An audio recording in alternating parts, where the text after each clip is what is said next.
चिकन भइल देह हाथ छुअला पछला के रहिया में चले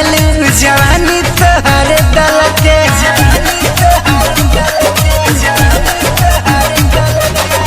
चिकन भइल देह हाथ छुअला पछला के रहिया में चले जवानी तोहरे दल के रोज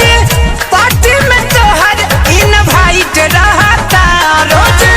पार्टी में तोहर इनवाइट रहता जब से लेता हुए नाराजी के गोली चले से बॉडी टाइट रहता जब से लेता हुए नाराजी के गोली चली से बॉडी टाइट रहता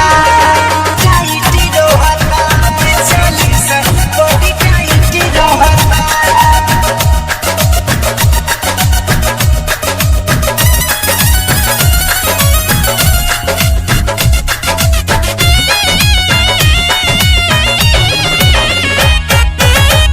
राती बिराती मजा मारता छूटा मिली मरद कोनो गाल दी